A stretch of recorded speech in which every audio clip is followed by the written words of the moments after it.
إن الحمد لله نحمده ونستعينه ونستغفره ونعوذ بالله من شرور أنفسنا ومن سيئات أعمالنا. من يهده الله فلا مضل له ومن يضلل فلا هادي له، وأشهد أن لا إله إلا الله وحده لا شريك له، وأشهد أن محمدا عبده ورسوله. يا أيها الذين آمنوا اتقوا الله حق تقاته ولا تموتن إلا وأنتم مسلمون.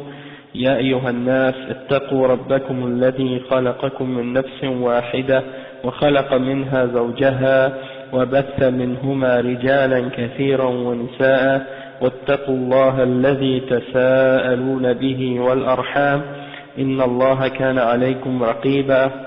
يا أيها الذين آمنوا اتقوا الله وقولوا قولا سديدا يصلح لكم أعمالكم ويغفر لكم ذنوبكم، ومن يطع الله ورسوله فقد فاز فوزا عظيما. وإن خير الكلام كلام الله، وخير الهدي هدي محمد صلى الله عليه وسلم، وإن شر الأمور محدثاتها، وكل محدثة بدعة، وكل بدعة ضلالة، وكل ضلالة في النار. أما بعد. Aujourd'hui on est au cours 21 dans la série des durus de l'Aqidat al-Wasitiyya du Cheikh Ibn Taymiyyah rahimahullah, avec l'explication du Cheikh Salih al-Fawzan. Et aujourd'hui on est arrivé à l'explication du hadith qui affirme l'attribut d'Allah subhanahu wa ta'ala.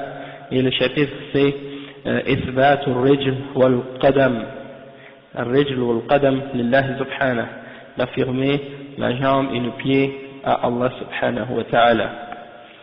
Avant de rentrer dans ça, aujourd'hui j'ai décidé de faire une petite introduction dans un point qui est très important, et ça clarifie certaines choses au sujet des noms et des attributs d'Allah subhanahu wa ta'ala, et en particulier des attributs ici. Et le Cheikh il dit, ça c'est tiré du livre qui s'appelle As'ila wa Ajwiba ala al-Aqidat al-Wasitiyya, écrit par le Cheikh Abdul Aziz al-Muhammad al-Salman. Donc ce Cheikh il a écrit ce livre là, il a écrit beaucoup d'autres livres aussi, mais ça c'est un de ses bons livres, masha'Allah. Et il y a une question dans son livre qui est la question numéro 206 à la page 147. Il dit al-mudafu ila Allah naw'an. Donc qu'est-ce qu'on associe à Allah subhanahu wa ta'ala? Il y en a deux catégories. Ok, donc là, il pose une question, mais en même temps nous qu'est-ce qui nous intéresse plus ici, c'est la réponse du cheikh et non pas la question. Toutefois la question c'est bayyin naw'ay al-mudaf ila Allah wadhkur amthilatan tuwaddihu dhalik. Donc la réponse du cheikh c'est c'est-à-dire mentionne deux catégories de choses qu'on associe à Allah subhanahu wa ta'ala. Dans le sens qu'on dit associé ici, on parle de al-idafa. Qu'est-ce qu'on dit par association? En fait c'est pas associé comme dans le shirk, on parle de associé plutôt attribué, al-mudaf ila Allah. Donc le mot que j'ai trouvé pour dire mudaf en arabe, en français c'est peut-être disons attribué, ou qu'est-ce qui est relié à al-mudaf ila Allah. Donc ici le chef dit al-mudaf ila Allah naw'an a'yan qa'imatun bi nafsiha ka baytillah wa naqatullah wa abdullah wa ruhullah, فهذه إضافتها إلى الله تقتضي الاختصاص والتشريف، وهي من جملة المخلوقات لله سبحانه وتعالى. النوع الثاني صفات لا تقوم بنفسها كعلم الله وحياته وقدرته وعزته وسمعه وبصره ويده وإرادته وكلامه ووجهه ونفسه ويده وقدمه وجميع صفاته يعني، فهذه إذا وردت مضافة إليه فهي من باب إضافة الصفة إلى الموصوف. Donc le cheikh qu'est-ce qu'il explique ici? Il explique que il y a deux choses, il y a deux catégories de choses qu'on attribue ou qu'on attribue à Allah subhanahu wa ta'ala. Il y a des créatures et il y a des attributs. Et ça c'est très important de faire la différence entre les deux. Et on va savoir pourquoi dans quelques instants, Inch'Allah. Donc parmi les choses qu'on attribue à Allah et qui font partie de ses créatures, wa alaykum salam wa rahmatullahi wa barakatuh, qui font partie de ces créatures, on compte par exemple, quand on dit Baytullah, quand on parle des mosquées, on dit Baytullah, la maison d'Allah, ok, ou bien Naqatullah, la chamelle d'Allah, que Allah avait envoyé à Thamoud, Abdullah, le serviteur d'Allah, ou bien Ruhullah. Quand on affirme ces choses-là à Allah, et quand on les attribue à Allah, c'est dans le sens qu'on attribue une créature à son créateur. C'est-à-dire ces choses-là sont créées par Allah. Et Allah subhanahu wa ta'ala se les attribue de cette façon-là pour les honorer, pour montrer l'honneur qu'elle a auprès de lui. Pour montrer que, en réalité, toutes les maisons qui sont sur terre sont à Allah, parce que tout lui appartient. Mais il spécifie, par exemple, une maison en particulier dans le sens. Par exemple, Al-Kaaba, Baytullah. Pourquoi? Parce que c'est pour l'honorer, pour montrer qu'elle a une place spécifique et spéciale, particulière par rapport aux autres maisons. D'accord? Ou bien Naqatullah, c'est pas n'importe quelle Naqa, c'est celle-là, celle que Allah avait envoyée à ce peuple-là de Samoud pour les tester. Ou bien Ruhullah, quand Allah parle de Isa, il dit Ruhullah. Pourquoi? Parce que c'est une créature d'Allah. Tous les âmes sont à Allah. C'est Allah qui les a toutes créées. Toutefois, celle-là, celle de l'âme que Allah a créée, Isa, quand il l'a créée, eh ben, elle est particulière, il l'attribue à lui-même dans le but de l'honorer et de montrer qu'est-ce qu'elle a de spécifique. C'est-à-dire que c'est un parmi les plus grands prophètes et serviteurs d'Allah subhanahu wa ta'ala. Donc, ça c'est des exemples de choses qu'Allah subhanahu wa ta'ala s'est attribué à lui-même, mais qui font partie de ses créatures. Et il y a une autre catégorie de choses qu'Allah subhanahu wa ta'ala s'attribue à lui-même, qui sont ses attributs lui-même, ses qualités à lui et ses attributs. Ok?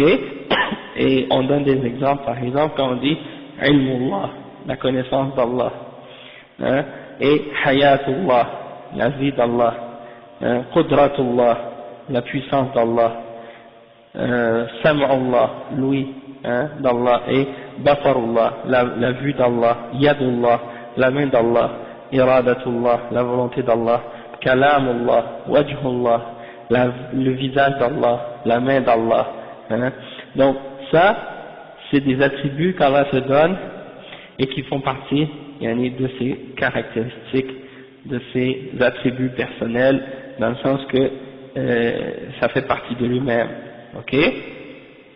Et dans ce cas-là, quand il s'attribue ces choses-là, c'est pour montrer que c'est ses caractéristiques à lui, c'est ses attributs, et que ça fait partie de lui.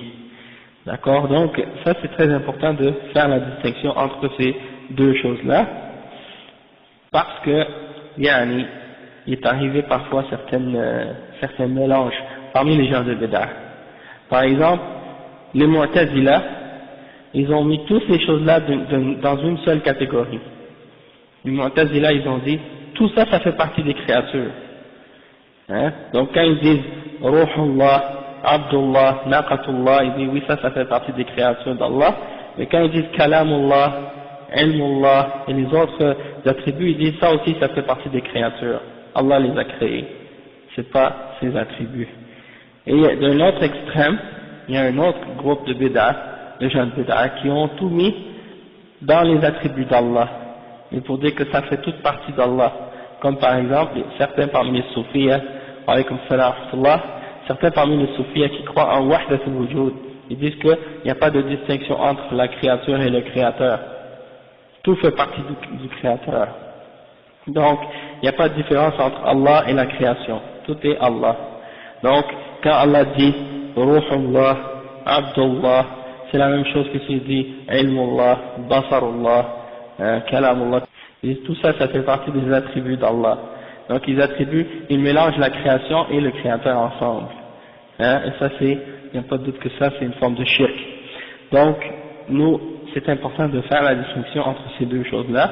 Et les gens de Bid'ah, parfois, ils mélangent entre ces deux-là. Et une des méthodes, ou une des règles que les ulama ont établi pour distinguer entre ces deux choses-là, quand est-ce que c'est une attribut, quand est-ce que c'est une créature, eh bien, c'est de regarder, est-ce que cette chose-là, elle existe toute seule, ok? Donc, par exemple, Naqatullah, ou bien Baytullah, ça existe toute seule, une maison, ça existe une chamelle toute seule, mais un ilm, est-ce que ça existe toute seule? Une irada, est-ce que ça existe toute seule? Est-ce que ça flotte dans l'air? Non. Hein? Basar, est-ce que ça existe toute seule? Non. Donc ça fait partie des attributs d'Allah subhanahu wa ta'ala. D'accord? Yadullah, Basarullah, Kalamullah, Ilmullah, Iradatullah, Wajhullah, tout ça fait partie de ces attributs. D'accord? Et le cheikh donc il a expliqué ça ici. Il dit وكذلك ما أخبر أنه منه فإن كان أعيانا كروح منه قال تعالى وسخر لكم ما في السماوات وما في الأرض جميعا منه فهذه منه خلقا وتقديرا. Donc des fois aussi Allah subhanahu wa ta'ala qu'est-ce qu'il fait? Il dit par exemple هذا يعني par exemple il dit جميعا منه ou bien يعني روح منه un esprit venant de lui ou bien tout ce qu'il a créé ça vient de lui dans le sens que il l'a créé et il l'a destiné, il l'a déterminé, hein, il l'a proportionné. Et donc, tandis que parfois il dit Tanzilul Kitabi min Allah. Donc il parle parfois du livre, hein, du Coran, et il dit que ça vient de lui. Ce livre-là vient de lui. Mais dans ce sens-là, ça vient de lui dans le sens que ça fait partie de ses attributs, puisque c'est sa parole. D'accord? ولهذا وإن كان ذلك أوصافا كقوله تعالى تنزيل الكتاب من الله دل على أن ذلك من صفاته لامتناع قيام الصفة بنفسها. La parole ça ne peut pas tenir tout ça dans les airs, donc il faut que ça soit que ça fasse partie des attributs de quelqu'un ou de quelque chose, ça vient de quelqu'un, et ça fait partie des attributs et non des créatures. Et il dit ولهذا لما اهتدى السلف لهذا الفرق الذي يحصل به الفرقان بين الحق والباطل هدوا إلى صراط مستقيم. Et donc, étant donné que les salafs ont fait cette distinction-là, eh bien, ils ont réussi à trouver le discernement qui distingue entre le mensonge et la vérité, et qui guide ils ont été guidés donc vers le droit chemin. Et puis, il mentionne un poème de An-Nuniyya de l'imam Ibn al-Qayyim, un de ses poèmes qu'il a écrit pour défendre la aqida de Ahl-Sunnah wal Jama'a, et c'est un des poèmes qu'on appelle An-Nuniyya, et il a 6000 vers, environ 6000 vers, et c'est un des livres les plus puissants de l'imam Ibn al-Qayyim dans la récitation des gens de Bid'ah. Donc je vais pas le lire, mais puis donc c'est ça le point que je voulais mentionner aujourd'hui. Puis il y a un autre il y a une autre explication de ça ici par le Cheikh Ibn Taymiyyah que je voulais mentionner. Il dit, Cheikh al-Islam dans son livre Al-Jawab al-Sahih liman baddala din al-Masih, dans sa réfutation aux chrétiens, il dit فليس في مجرد الإضافة ما يستلزم أن يكون المضاف إليه صفة له بل قد يضاف إليه من الأعيان المخلوقة وصفاتها القائمة بها ما ليس بصفة له باتفاق الخلق كقوله تعالى بيت الله وناقة الله وعباد الله بل وكذلك روح الله عند سلف المسلمين وأئمتهم وجمهورهم. ولكن إذا أضيف إليه ما هو صفة له وليس بصفة لغيره مثل كلام الله وعلم الله ويد الله ونحو ذلك كان صفة له. Donc ici il mentionne Ibn Taymiyyah que c'est pas tout ce qui est attribué ou qui est relié à Allah subhanahu wa ta'ala que ça signifie que c'est une de ses attributs. Il y en a des choses qui sont attribuées à Allah subhanahu wa ta'ala qui font partie de ce qu'on appelle al-a'yan al-makhlouqa, c'est-à-dire des créatures qui existent par elles-mêmes, dans le sens que c'est Allah qui les a créées et elles existent par elles-mêmes, et donc celles-là, elles ne font pas partie des attributs d'Allah, et ça, toutes les créatures sont d'accord là-dessus, tous les gens sont d'accord là-dessus, dans le sens que quand on dit Baytullah, on sait très bien que Al-Bayt, ça fait pas partie des attributs d'Allah, non plus Naqatullah, ça fait pas partie des attributs d'Allah, de même que Ibadullah ou bien Ruhullah, d'accord? Et ça, tous les imams et tous les salafs parmi les musulmans sont tous d'accord là-dessus. Mais si on attribue quelque chose à Allah qui fait partie de ses attributs, hein, et qui ne peut pas exister par lui-même, hein, et dans ce cas-là, on dit que ça c'est son attribut, comme la parole d'Allah, la connaissance d'Allah, la main d'Allah, etc. D'accord? Donc ça va nous aider à comprendre le reste des choses qui suivent, et c'est l'attribution donc de Al-Rijl et Al-Qadam lillahi subhanahu wa ta'ala. Donc le cheikh il mentionne, Ibn Taymiyyah il mentionne le hadith suivant, il dit وقوله صلى الله عليه وسلم لا تزال جهنم يلقى فيها وهي تقول هل من مزيد, comme Allah subhanahu wa ta'ala dit dans le Coran يوم نقول لجهنم هل امتلأت وتقول هل من مزيد, ça c'est dans Surat Qaf. Allah subhanahu wa ta'ala, on va demander à l'enfer, est-ce que tu t'es rempli, est-ce que ça y est, c'est rempli, et l'enfer va répondre, est-ce qu'il y en a encore, est-ce qu'il y en a encore, c'est-à-dire il y a encore de la place. Donc dans le hadith, le prophète sallallahu alayhi wa sallam dit, les gens vont, l'enfer va continuer à se remplir, hein, il y a toujours des gens qui vont continuer à être jetés dans l'enfer jusqu'à ce qu'elle demande, est-ce qu'il y en a encore, hein? حتى يضع رب العزة فيها رجله وفي رواية عليها قدمه فينزوي بعضها إلى بعض فتقول قط قط متفق عليه. Donc qu'est-ce qui arrive quand l'enfer commence à dire هل من مزيد, est-ce qu'il y en a plus? Alors qu'est-ce que Allah subhanahu wa ta'ala fait? Allah subhanahu wa ta'ala il met sa jambe ou il met son pied, dans une autre narration il met son pied sur l'enfer et elle s'écrase sur elle-même, okay? Elle se rétrécit sur elle-même et elle dit ça c'est suffisant, ça suffit, hein? Et ça c'est muttafaqun alayh, c'est rapporté par Al-Bukhari et Muslim. Donc Cheikh Al-Fawzan il explique maintenant ce hadith, il dit قوله لا تزال جهنم جهنم اسم من أسماء النار قيل سميت بذلك لبعد قعرها وقيل لظلماتها من الجهومة وهي الظلمة.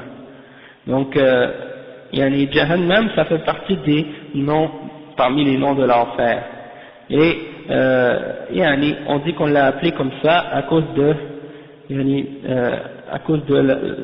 comment elle est loin, comment elle est large ou quelque chose comme ça, et comment elle est sombre, elle est ténébreuse, elle est à cause de Abdulma, ça vient de Juhuma.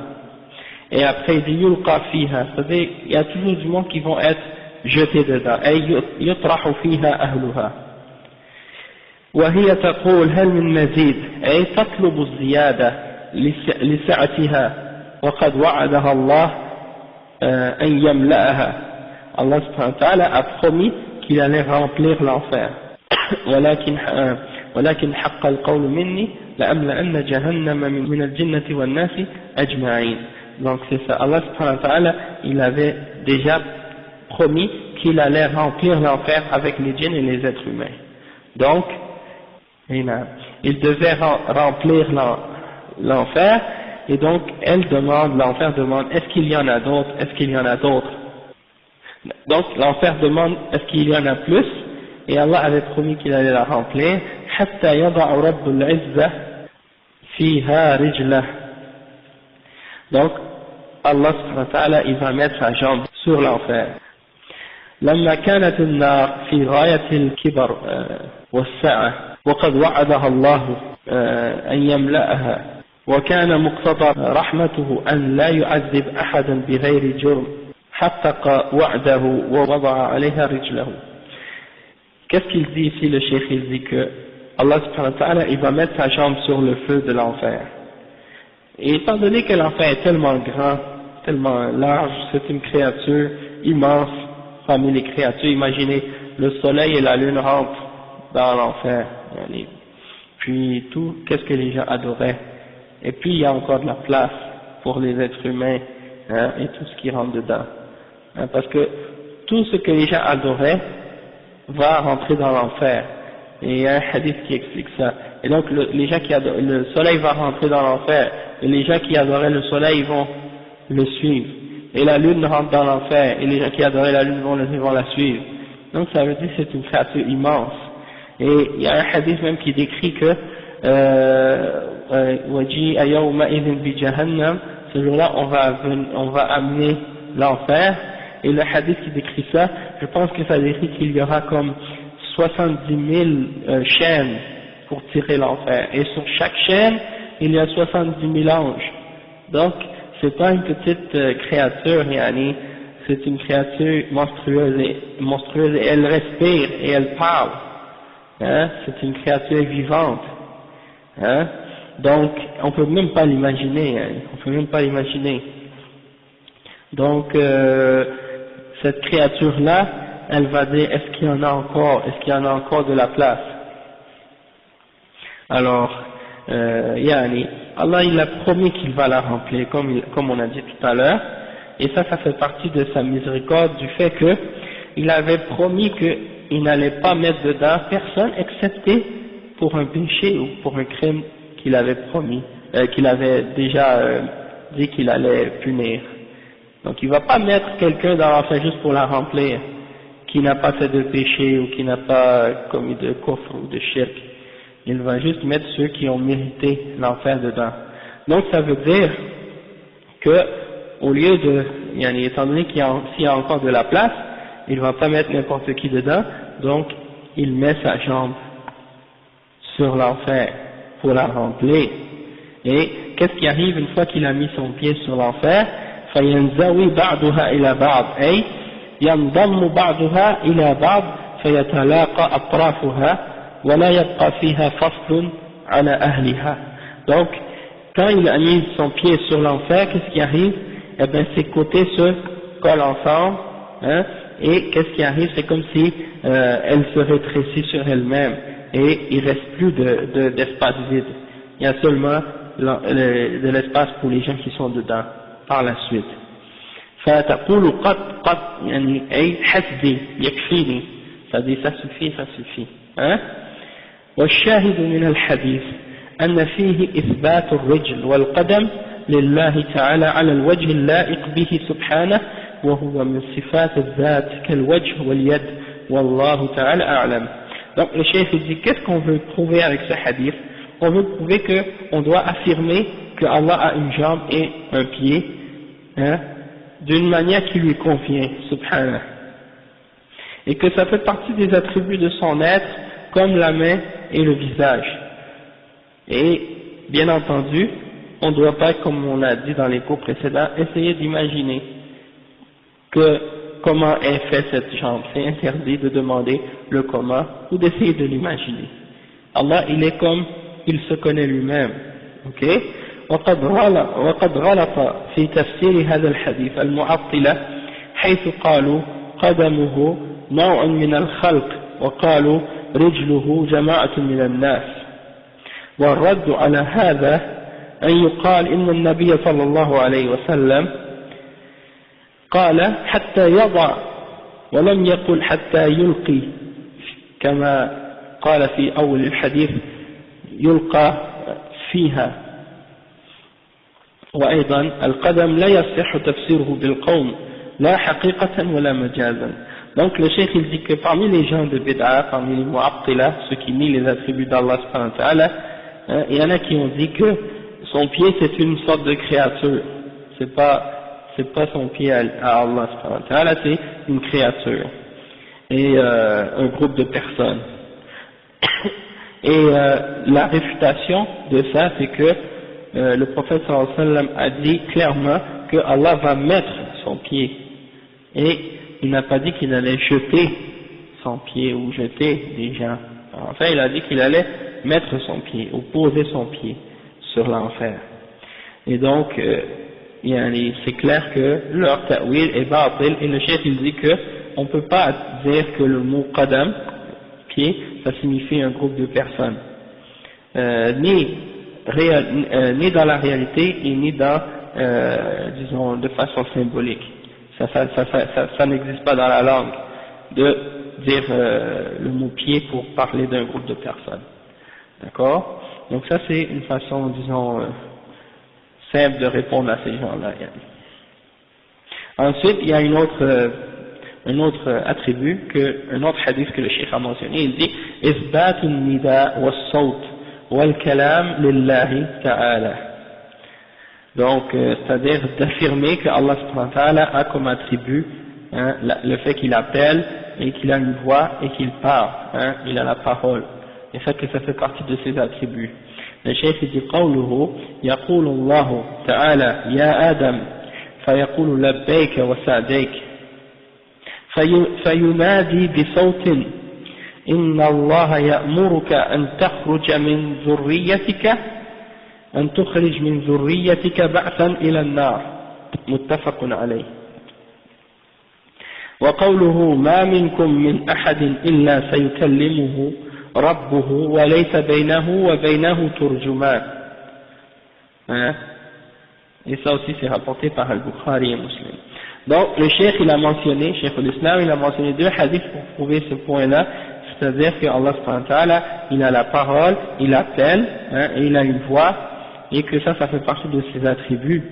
Et le hadith ça dit que Allah subhanahu wa ta'ala il va dire ô Adam, c'est-à-dire il va appeler Adam, Ya Adam, il va dire Ya Adam, et Adam va répondre Labbaik wa sa'daik, c'est-à-dire je suis là, me voici, et il va l'appeler avec une voix, Fayunadi bi sawtin, et Allah subhanahu wa ta'ala va appeler avec une voix, et il va dire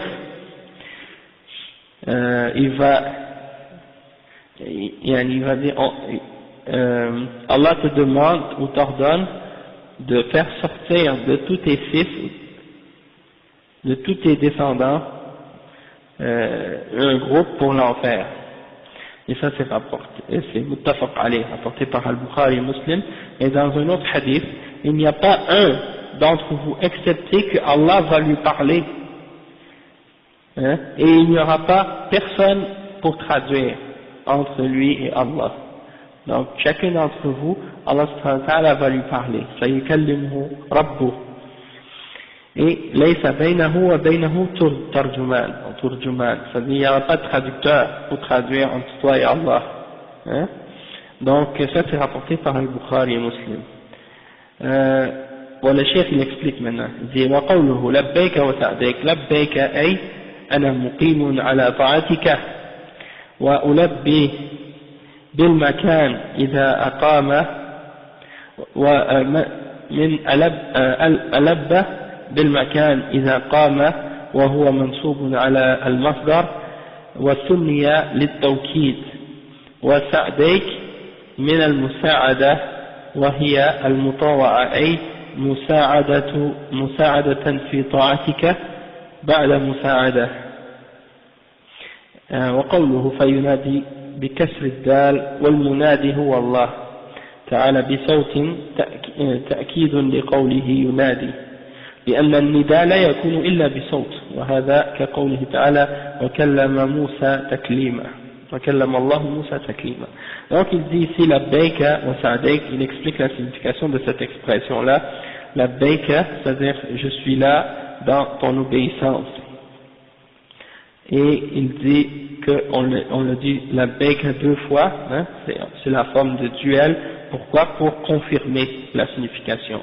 Wa sa'daik, ça veut dire de l'aide, et wahiya al-mutawa'a et musa'ada fi ta'atika, c'est-à-dire wa sa'daik avec ton aide, avec je suis là, je suis ici dans ton obéissance avec ton aide. Et il dit encore une fois sa'daika dans le but de mettre plus disons de force ou de tawkid. Après il dit fayunadi, c'est-à-dire Allah subhanahu wa ta'ala il va appeler avec une voix, et la voix c'est, bien entendu, c'est Allah subhanahu wa ta'ala qui appelle. Et le cheikh il dit que avec une voix, quand le professeur dit qu'il va appeler avec une voix, ça c'est pour confirmer, parce que déjà on sait que lorsque quelqu'un appelle, c'est toujours avec une voix.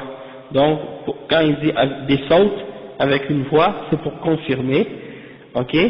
Et après il dit, comme Allah subhanahu wa ta'ala dit dans le verset wa kallama Allahu Musa taklima, c'est-à-dire que quand Allah subhanahu wa ta'ala dit à la fin de ce verset, dans ce verset-là, taklima, c'est pour confirmer le verbe kallama, hein?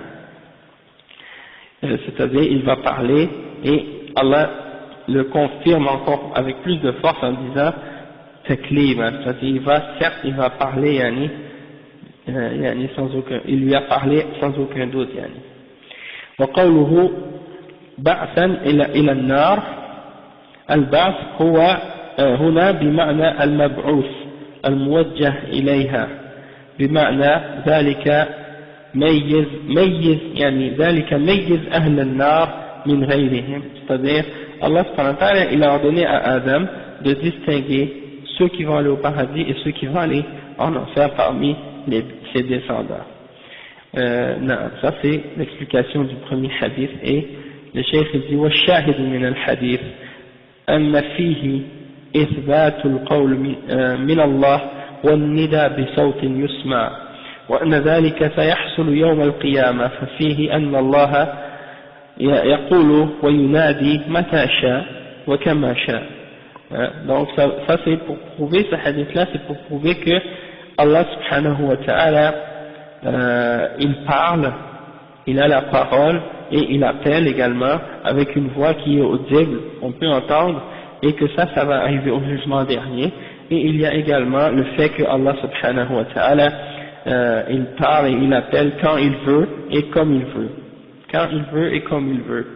وقوله ما منكم من أحد الخطاب للصحابة وهو عام لجميع المؤمنين إلا سيكلمه ربه أي بلا واسطة ليس بينه وبينه ترجمان. الترجمان من يعبر بلغة عن لغة أي ينقل الكلام من لغة إلى لغة أخرى.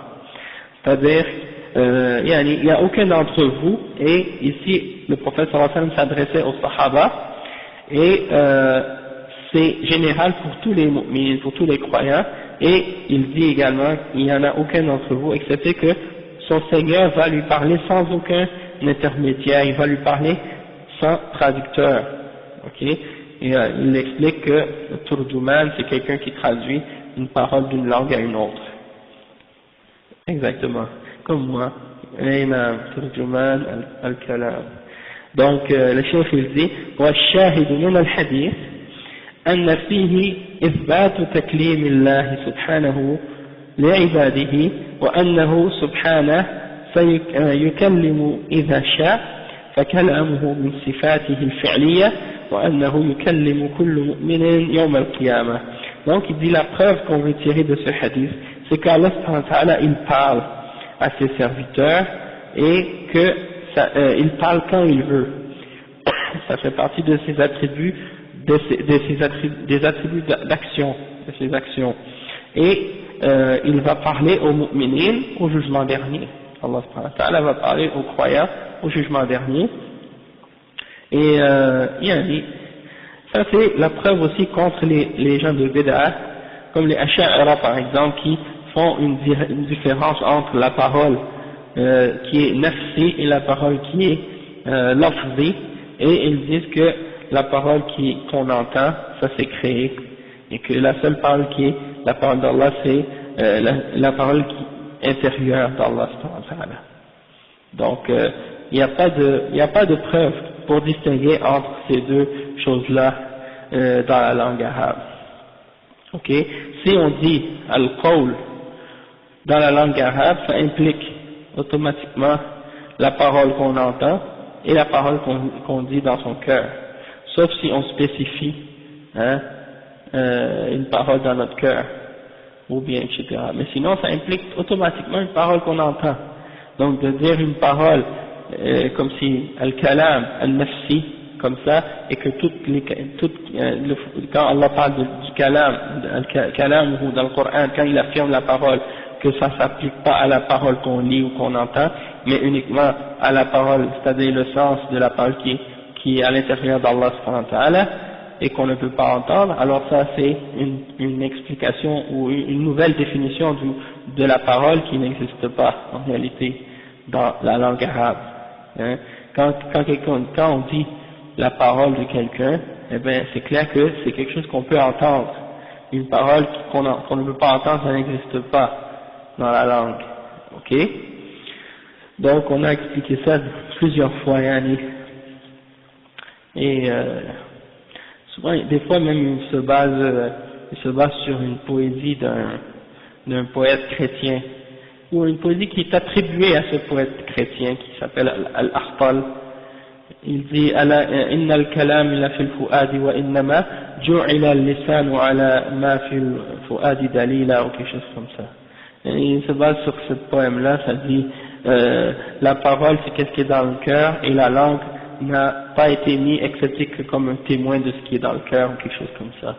Et ce poème-là, comme on a dit, premièrement ils savent pas exactement qui est-ce qui l'a dit, et deuxièmement, certains ont dit c'est peut-être attribué à celui-là, Al-Akhtal, et c'est un chrétien. Donc on ne peut pas se baser sur les paroles d'un poète chrétien pour essayer d'interpréter le Coran et la Sunna, et on laisse de côté les preuves claires du Coran et de la Sunna et des paroles des Sahaba et des Tabi'in, hein, pour la parole d'un poète chrétien. Donc on va passer maintenant à une autre attribut qui est mentionnée dans les paroles du Cheikh Ibn Taymiyyah quand il cite des hadiths au sujet de l'affirmation du fait que Allah subhanahu wa ta'ala est au-delà de sa création. Donc il dit إثبات علو الله على خلقه واستواؤه على عرشه, d'affirmer que Allah subhanahu wa ta'ala est au-dessus de sa création et qu'il est au-delà de son trône, au-dessus de son trône. Il dit قوله في رقية المريض ربنا أو ينبغي, ça c'est un hadith ضعيف جدا comme il a été déclaré par les muhaddithin, mais le cheikh il l'a mentionné. Toutefois même s'il est ضعيف celui-là, il y en a plein d'autres qui sont mentionnés après qui sont sahih, mais c'est juste comme istishhad yani, hein, même s'il est daïf. Des fois les ulama ils mentionnent des hadiths authentiques et après ils vont mentionner des hadiths qui sont moins authentiques ou qui sont pas authentiques, juste pour comme témoin pour supporter la preuve, même s'ils savent qu'il n'est pas authentique. Le hadith ça dit quoi? C'est un hadith à propos de la ruqya de quelqu'un qui est malade. Ça dit ربنا الله الذي في السماء تقدس اسمك ربنا الله الذي في السماء تقدس اسمك أمرك في السماء والأرض كما رحمتك في السماء اجعل رحمتك في الأرض اغفر لنا حوبنا وخطايانا أنت رب الطيبين أنزل رحمة منك من رحمتك وشفاء من شفائك على هذا الوجع فيبرأ. Donc ça c'est un hadith, il est rapporté par Abu Daoud et d'autres. Toutefois, comme on a dit, il est zaïf jiddan, et c'est un dua en fait. Ô notre Seigneur, celui qui est dans les cieux, que tes noms soient glorifiés ou sanctifiés, et ton commandement est dans les cieux et sur la terre, comme ta miséricorde est dans les cieux, fais que ta miséricorde soit sur la terre, pardonne-nous nos péchés, etc. Et tu es le Seigneur des bons, envoie sur nous ta miséricorde, une miséricorde parmi tes miséricordes et une guérison parmi tes guérisons, ou bien de ta guérison, et fais-la descendre sur cette blessure ou ce malaise pour qu'il guérisse ou quelque chose comme ça. Et après il a mentionné comme un autre dalil, il dit قوله ألا تأمنوني وأنا أمين من في السماء ne me faites-vous pas confiance alors que je suis celui qui est amin alors que je suis amin, je suis fiable auprès de celui qui est dans les cieux, c'est-à-dire celui qui est dans les cieux c'est Allah subhanahu wa ta'ala, et lui il me considère comme étant une personne honnête et fiable.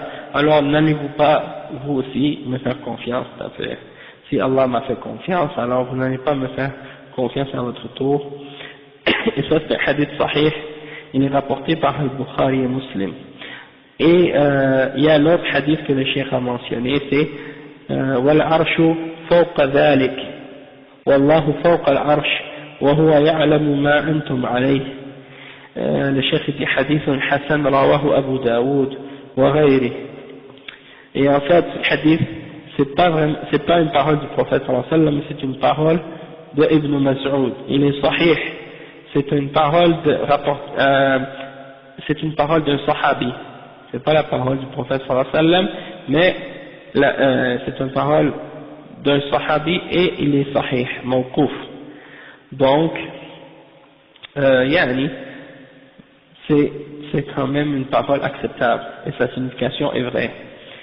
Après, le cheikh il dit وَقَوْلُهُ لِلْجَارِيَةِ, la parole que le prophète sallallahu alayhi wa sallam a demandé à la fille, à la jeune esclave, il lui a dit أين الله؟ قالت في السماء. قال من أنا؟ قالت أنت رسول الله.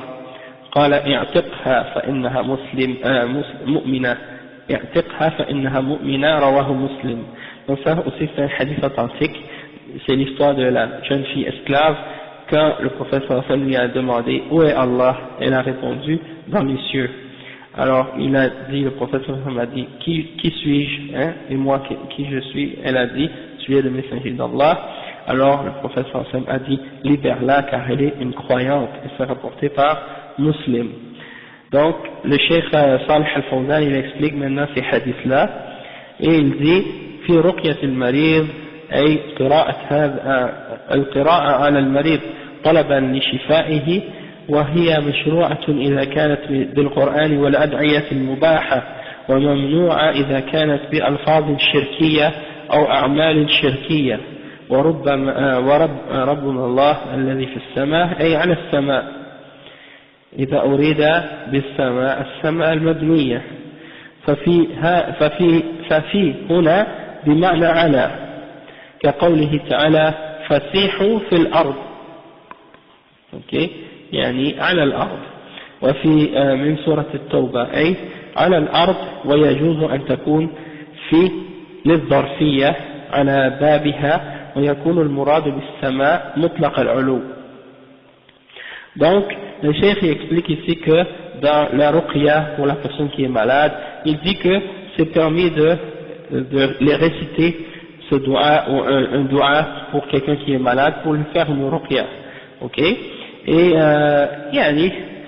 c'est permis uniquement si c'est tiré du Coran ou bien si c'est tiré d'un doua qui est permis dans la sunna et qui est des paroles qui sont en accord avec la charia.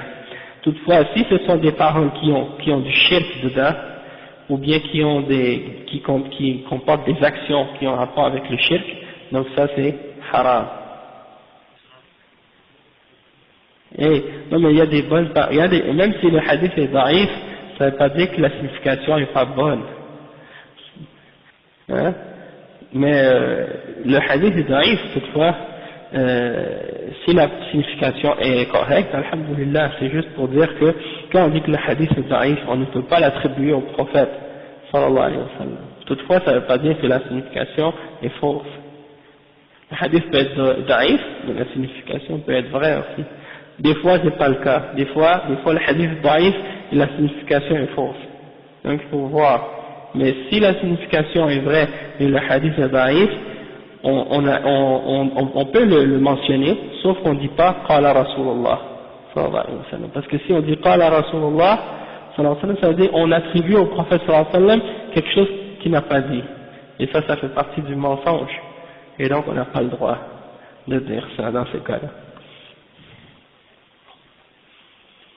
Ouais, quand la parole, le hadith, signification est sahih, dans le sens que elle est supportée par d'autres hadiths, ou par des versets dans le Coran ou des choses de ce genre. D'accord? Et donc, comme je disais, si le ruqya est tiré des choses qui sont en accord avec la charia, c'est permis, sinon c'est pas permis. Et quand le prophète, dans ce hadith-là qui est daïf, c'est écrit Rabbuna allazi fis sama, et c'est ça le shahid, c'est ça le shahid.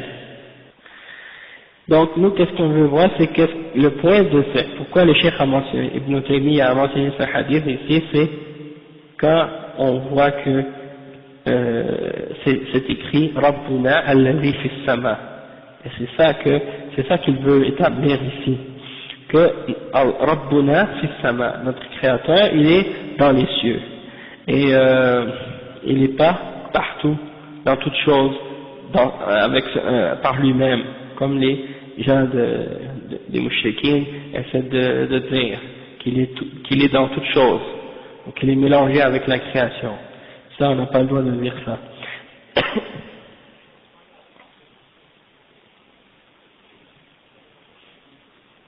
Bon, c'est encore plus proche de l'islam. Dans ce cas-là, alhamdulillah. Ouais,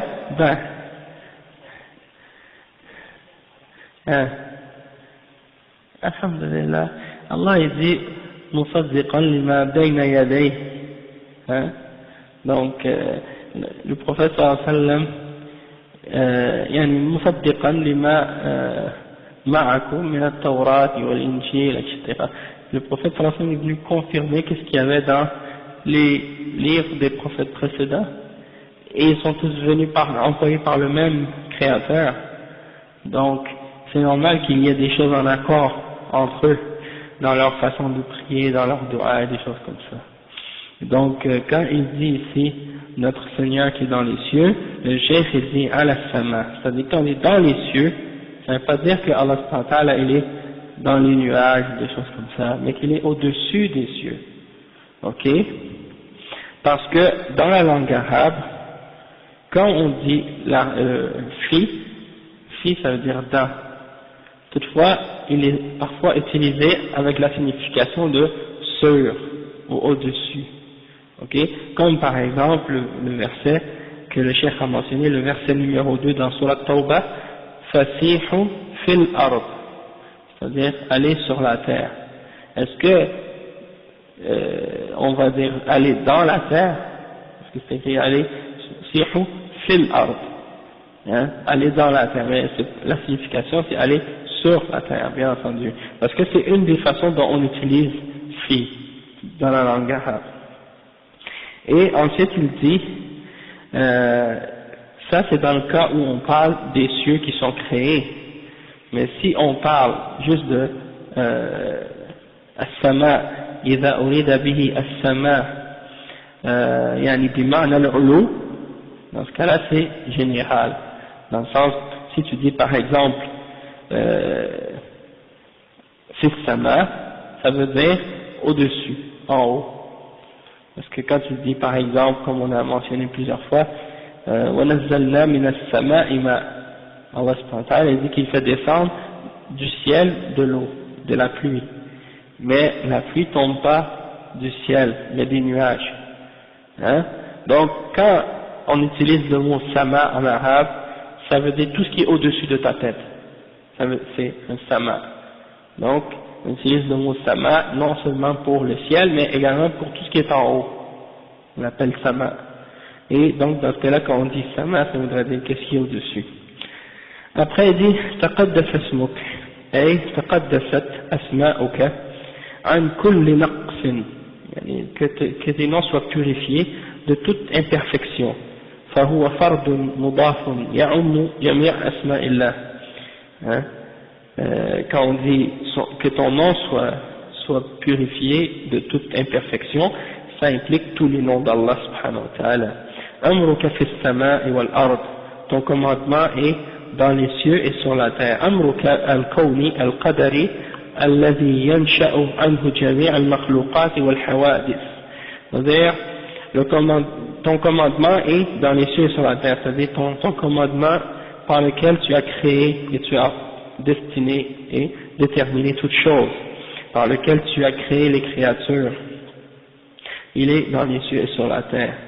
ومنه قوله تعالى إنما أمره إذا أراد شيئا أن يكون له كن فيكون. Quand on dit al-amr al-kawni, c'est-à-dire son commandement de sa création, parce qu'il dit kun fayakun, c'est pour ça qu'on dit kawni, al-amr al-kawni.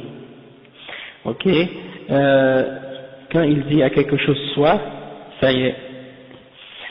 Ok, ça c'est le verset 82 dans surat Yasin. Et le chef dit wa amruka ash-shar'i al-mutadammin lish-shara'i' allati shar'aha li'ibadihi. Et aussi son commandement, c'est aussi le commandement dans la révélation qu'il a envoyée à ses prophètes, ok, qu'il a légiféré pour ses serviteurs. كما رحمتك في السماء اجعل رحمتك في الأرض. هذا توسل إليه برحمته التي اشتملت أهل السماوات كلهم أن يجعل لأهل الأرض منها نصيبا. اغفر لنا حوبنا وخطايانا. هذا طلب للمغفرة وهي الستر ووقاية الإثم، ومنه المغفر الذي يلبس على الرأس لستره ووقايته من الضرب، والحوب الإثم والخطايا وهي الذنوب.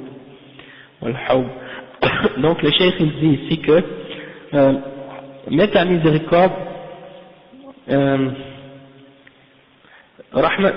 comme ta miséricorde est dans les cieux, mets-la sur la terre également. Et ça c'est comme si tu demandes à Allah par sa miséricorde qui comprend les êtres des cieux, tous les êtres qui habitent dans les cieux comme les anges,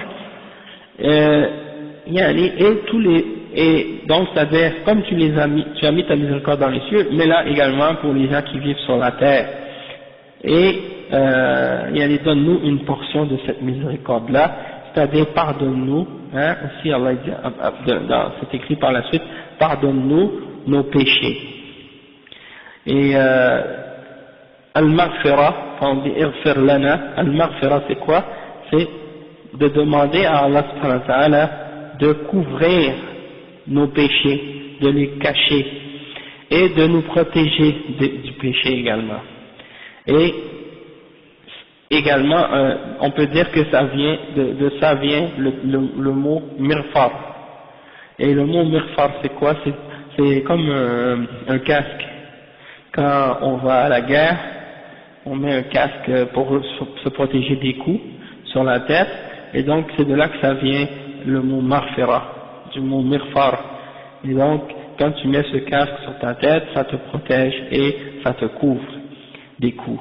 Et al-hub qui est écrit ici, c'est le péché, wal-khataya, c'est les péchés, et al-ithm wal-khataya, c'est-à-dire c'est les péchés.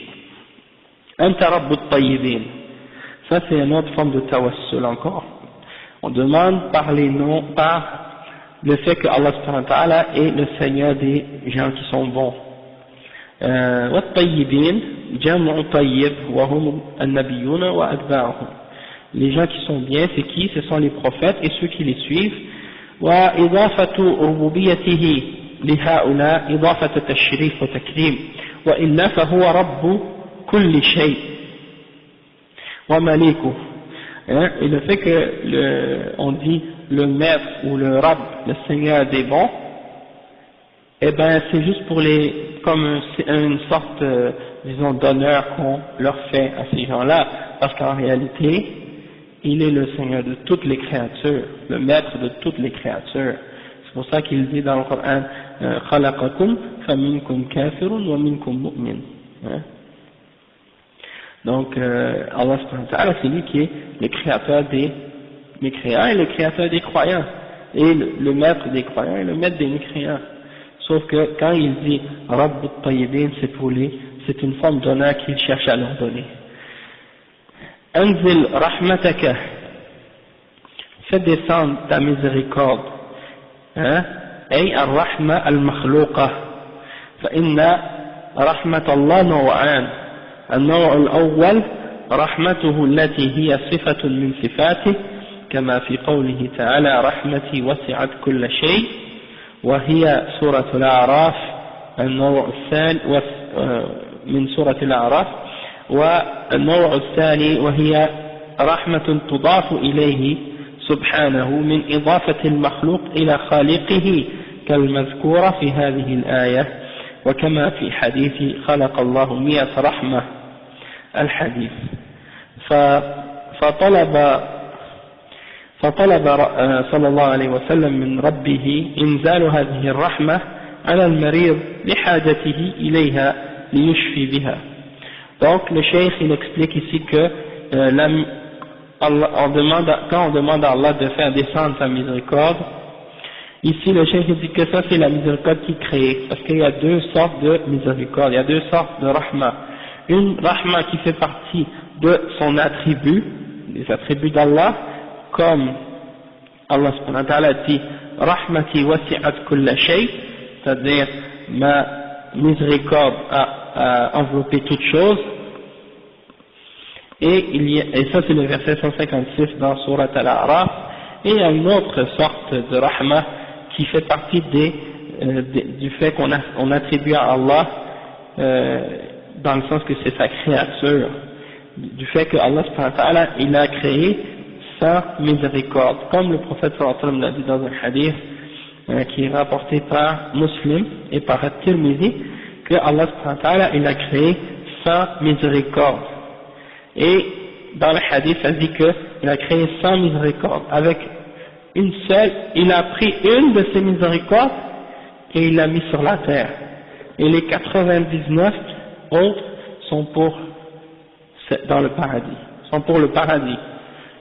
Avec une seule miséricorde, ça suffit pour toutes les créatures et toutes les bêtes qui sont sur la terre. Et dans le hadith, ça dit qu'à cause de cette miséricorde, l'animal et la femelle de l'animal femelle, elle a de la miséricorde pour son petit. Hein?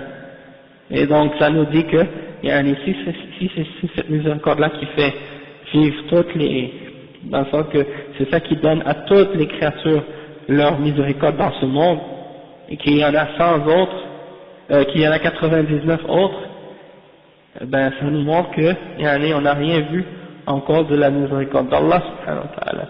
Et donc les 99 autres miséricordes seront pour les mu'minines dans le paradis. Hein? Donc on demande donc à Allah subhanahu wa ta'ala de faire descendre cette miséricorde sur son serviteur qui est malade lorsqu'il en a besoin et qu'il veut être guéri. Le chef dit والشاهد من الحديث أن فيه إثبات العلو لله تعالى وأنه في السماء والعلو صفة ذاتية كما سبق، كما أن في الحديث التوسل إلى الله تعالى بالثناء عليه بربوبيته وإلهيته وقدسيته وعلوه وعموم أمره وبرحمته. ثم في الحديث طلب المغفرة من الله وشفاء المرض. Donc le cheikh dit que qu'est-ce qu'on veut prouver par ce hadith? On veut prouver que Allah subhanahu wa ta'ala est élevé au-dessus des cieux, au-dessus de sa création, hein, dans les cieux, dans al-ulu, c'est-à-dire qu'il est au-delà, dans les hauteurs, au-dessus de toute création, et que c'est une de ses attributs, des attributs de son être. Ok? Et le chef dit donc dans ce hadith il y a une demande, on demande à Allah subhanahu wa ta'ala en le glorifiant par ses attributs de seigneurie, de souveraineté, de rububiyya, et du fait que c'est lui seul qui est al-ilah, celui qui mérite d'être adoré, et on le purifie et on l'élève, et on demande son commandement et sa miséricorde, et on demande également le pardon et la guérison de la maladie. Après le cheikh dit وقوله صلى الله عليه وسلم ألا تأمنوني، هذا خطاب منه صلى الله عليه وسلم لمن اعترض عليه في بعد قسمته المال، وألا أداة استفتاح وتنبيه، تأمنوني من الأمانة وهي عدم المحاباة والخيانة أي ألا تأمنوني في قسمة المال وأنا أمين من في السماء وهو الله وقد ائتمنني على وحيه ورسالته وتبليغ شرعه وكفى بذلك شهادة على أمانته وصدقه صلى الله عليه وسلم. Donc, lorsque le prophète sallallahu alayhi wa sallam dit n'allez-vous pas me faire confiance étant donné qu'Allah m'a fait confiance, celui qui est dans les cieux, hein? Donc ça c'est une parole que le prophète sallallahu alayhi wa sallam a dit à quelqu'un qui s'est opposé à sa division du butin lorsqu'il a distribué le butin. Donc le prophète sallallahu alayhi wa sallam a dit à cette personne-là, yani, ne vas-tu pas me faire confiance alors que Allah m'a fait confiance? Et donc al-amana en arabe, c'est de ne pas tromper et de ne pas trahir, hein, d'être honnête, c'est ça l'amana. Et donc ne vas-tu pas me faire confiance dans la division des biens alors qu'Allah subhanahu wa ta'ala, celui qui est dans les cieux, il m'a fait confiance pour sa révélation et transmettre son message et sa révélation et ses ordres. Donc ça c'est encore bien plus important et bien plus grand que de distribuer des biens. Et s'il m'a fait confiance pour ces choses-là, toi tu vas pas me faire confiance, hein? Donc ça fait réfléchir. Et donc ça c'est le fait que Allah subhanahu wa ta'ala a fait confiance au prophète sallallahu alayhi wa sallam dans la transmission de son message. Déjà ça c'est le plus grand témoignage de son honnêteté et de sa véracité, hein, sallallahu alayhi wa sallam. Après le cheikh dit والشاهد من الحديث أن فيه إثبات العلو لله سبحانه حيث قال من في السماء وسبق شرح الجملة قريبا. Donc on veut prouver par ce hadith là que Allah est au-dessus de sa création parce qu'il a dit man fi sama, vous savez celui qui est dans les cieux. Et on a déjà expliqué cette partie-là auparavant déjà dans le hadith qu'on a mentionné tout à l'heure. وقوله والعرش فوق ذلك تقدم تفسير العرش. On a déjà expliqué le trône al-arsh, qu'est-ce que ça signifie. Ça c'est dans la parole de Ibn Mas'ud. وقوله فوق ذلك, que le trône est au-dessus de ça, c'est-à-dire فوق المخلوقات, c'est-à-dire il y a les 7 cieux, puis le trône est au-dessus de ça, au-dessus des autres créatures. التي بينها الرسول صلى الله عليه وسلم بأصحابه في الحديث الذي ذكر فيه بعد ما بين السماوات بين السماء والأرض وما بين كل سماء وسماء وكثف كل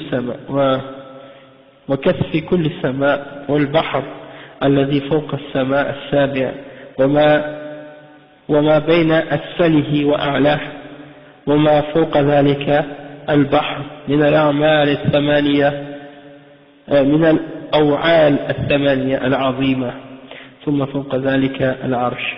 Donc le chef il explique que yani, en dessous, entre la terre et le trône il y a tous les cieux et toutes les créatures qu'il y a yani, entre les deux. Et il mentionne des exemples de ça dans le hadith. Et puis après il dit Wallahu fawqa al-arsh. Et après il dit et Allah est au-dessus du trône, c'est-à-dire qu'il est mustawil alayhi istiwa'an yaliqu bi jalalihi wa huwa ya'lamu wa antum ma antum alayhi bi'ilmihi al-muhit alladhi la yakhfa alayhi shay. C'est-à-dire que lui Allah subhanahu wa ta'ala il est au-dessus de ce trône et donc il est élevé au-dessus de ce trône comme cela convient à sa majesté et il sait qu'est-ce que vous faites et il sait dans quel état vous êtes. Parce qu'il a une connaissance de tout, et sa connaissance enveloppe toute chose, et il n'y a rien qui lui échappe ou qui lui est caché. والشاهد من الحديث إثبات علو الله على عرشه وأن عرشه فوق المخلوقات كلها وأن علم الله سبحانه محيط بأعمال العباد لا يخفى عليه منها شيء. Donc on veut prouver par ce hadith que Allah subhanahu wa ta'ala est au-dessus de son trône et que son trône est au-dessus des créatures, de toutes les créatures, et que la connaissance d'Allah enveloppe toutes nos actions et que rien ne lui est caché parmi nos actions. et nos paroles également. وقوله للجارية أي أمت معاوية بن الحكم حينما غضب عليها سيدها معاوية فلطمها ثم ندم وأخبر رسول الله صلى الله عليه وسلم وقال أفلا أعتقها فقال النبي صلى الله عليه وسلم بل جئني بها فأتى بها رسول الله صلى الله عليه وسلم فقال لها أين الله وفيه دليل على جواز السؤال عن الله بأين قالت في السماء أي الله سبحانه وتعالى في السماء وتقدم تفسير هذه الكلمة وقال لها النبي صلى الله عليه وسلم من أنا سألها عن اعتقادها فيه قالت أنت رسول الله صلى الله عليه وسلم فأقرت له بالرسالة قال صلى الله عليه وسلم لسيدها اعتقها فإنها مؤمنة وفيه دليل على أن من شهد هذه الشهادة أنه مؤمن وأن العتق يشترط له الإيمان. Donc le cheikh il dit que ça, l'histoire de la jeune esclave, c'est une histoire à cause de l'esclave de Muawiyah ibn al-Hakam. Muawiyah ibn al-Hakam, c'est un des Sahaba. Il avait un troupeau de moutons, et il avait laissé ses moutons avec cette jeune esclave pour aller brouter de l'herbe, quelque chose, battre quelque chose. Et elle en a perdu un. Il y a un loup qui en a mangé un, donc il s'est fâché et il l'a giflé au visage. Et ça c'est haram. On n'a pas le droit de gifler personne au visage. Même un animal, on n'a pas le droit de frapper au visage. Donc, étant donné qu'il a fait ça, il a eu un remords. Il est allé voir le prophète sallallahu alayhi wa sallam et il lui a dit, est-ce que je ne devrais pas la libérer? Le prophète sallallahu alayhi wa sallam a dit, amène-la moi. Et elle est venue voir le prophète sallallahu alayhi wa sallam. Le prophète sallallahu alayhi wa sallam lui a demandé, où est Allah? Et le cheikh il dit qu'il y a une preuve dans ça, qu'on a le droit de demander où à propos d'Allah. Parce que les gens de Bid'a, comme les Ash'ara, parmi eux les Ahbash et d'autres, ils disent que c'est interdit de demander où à propos d'Allah. Alors que le prophète sallallahu alayhi wa sallam lui-même a demandé où est Allah? Et la jeune esclave a répondu, c'est Sama. Alors, yani, c'est la question et la réponse. Les deux sont là. C'est-à-dire, Allah subhanahu wa ta'ala, il est dans les cieux, comme on a expliqué tout à l'heure, qu'est-ce que ça signifie, dans les cieux. قال لها النبي صلى الله عليه وسلم, le prophète صلى الله عليه وسلم lui a ensuite demandé, qui suis-je? Et elle a répondu, tu es le messager d'Allah. Donc elle a affirmé qu'il a un message venant d'Allah subhanahu wa ta'ala. Donc le prophète sallallahu alayhi wa sallam a dit à son maître, au maître de cet esclave, libère-la car elle est croyante. Donc le cheikh il dit qu'il y a dans ça la preuve que celui qui dit, par exemple, qui témoigne de ça, il a cru en Allah subhanahu wa ta'ala, il est mu'min. Celui qui a dit oui, Allah est dans les cieux et tu es le messager d'Allah, ça veut dire qu'il est mu'min. Hein? Il a compris qui est Allah. Il a compris que c'est pas les idoles qui sont créées par les hommes, mais c'est que Allah qui est dans les cieux. Hein? Et donc, c'est ça le but de la question du prophète sallallahu alayhi wa sallam pour cet esclave. Et ça prouve en même temps que cet esclave-là, d'où elle a appris directement du prophète sallallahu alayhi wa sallam. Et j'écoutais Cheikh Al-Albani, rahimahullah, il dit subhanallah, une jeune esclave, hein, elle n'a pas étudié dans les universités, elle n'a pas eu des diplômes ou des doctorats. Hein, tandis qu'aujourd'hui tu vas poser un certain doctorat, de l'Azhar ou d'autres, ouais, Allah ils ne peuvent pas répondre la réponse de cette jeune esclave. Hein, que le prophète sallallahu alayhi wa sallam lui a donné une tazkiya, qui lui a dit, elle est mu'mina, elle est croyante. Hein? Donc elle est plus savante que certains d'aujourd'hui qui ont des diplômes, doctorats dans les grandes universités, soi-disant, qu'on dit islamiques, mais qui en réalité parfois supportent ou enseignent des formes de choses qui sont contraires à la sunna, hein, et à la aqidah, hein, qui est correcte. Hein? Donc on voit là donc clairement, comme Cheikh Al-Albani a expliqué, que yani, alhamdulillah, cette jeune esclave, elle a passé le test, elle a bien répondu à la question, et donc le prophète sallallahu alayhi wa sallam a témoigné au sujet de sa parole, que c'était une parole correcte et qu'elle était une croyante. Si elle avait répondu d'une façon qui est incorrecte, le prophète sallallahu alayhi wa sallam l'aurait corrigé. Il lui aurait dit non, c'est pas correct, qu'est-ce que tu dis? Mais il n'a rien dit de ça, au contraire, il a confirmé ce qu'elle a dit, et il a dit c'est une mu'mina, c'est une croyante. Donc, on doit l'accepter et croire en la même chose que ce que ce hadith-là a affirmé. Et le cheikh il dit également que ce hadith-là prouve que, comme condition pour qu'on puisse libérer un esclave, c'est qu'il doit être mu'min, il doit croire en l'islam. Et les esclaves en passant, il n'y en a plus dans cette époque. Parce que il n'y a pas d'esclaves s'il n'y a pas de combat ou de djihad. Mais djihad, disons, officiel et légal. D'accord? Donc, parce que les esclaves sont pris de haut. C'est pas des gens qu'on kidnappe, là, comme dans certains pays, là. On kidnappe des petits enfants, puis on dit, ce sont des esclaves. Je m'excuse. Hein? On s'en va là, dans les pays, certains pays, là, il y a des gens qui font ça. Ils attrapent des petits enfants, ils disent ça c'est nos esclaves. Non, c'est pas ça des esclaves. Ou bien d'autres qui prennent des femmes de ménage, ils les amènent des pays pauvres et puis ils disent ça c'est des esclaves. Non, c'est pas ça des esclaves. Elles sont pas, les esclaves c'est uniquement ceux qui sont prisonniers dans la guerre. Ceux-là c'est des esclaves. Mais s'il n'y a pas de guerre, s'il n'y a pas de djihad déclaré officiellement par un dirigeant musulman qui le déclare et qui le fait selon les règles de l'islam, hein, pour élever la parole d'Allah, dans ce cas il n'y a pas de djihad et il n'y a pas d'esclave, sauf si ça ne respecte pas ces conditions-là. Hein? Le cheikh dit والشاهد من الحديث أن فيه دليلا على علو الله على خلقه فوق سماواته وأنه يشار إليه في جهة العلو إشارة حسية. Donc la preuve qu'on veut tirer de ce hadith, c'est que il y a la preuve qu'Allah subhanahu wa ta'ala est au-dessus de sa création, hein, au-dessus des cieux, et qu'on a le droit d'indiquer qu'il est au-dessus en montrant, en pointant même avec le doigt si on veut, il n'y a pas de problème. Et il y a des preuves de ça dans la sunna. Le prophète sallallahu alayhi wa sallam lui-même, hein, il indiquait, hein, quand il parlait d'Allah, il pointait le ciel. Et dans le khutbatul haja, Hajj al-Wada', il parlait aux sahaba et il disait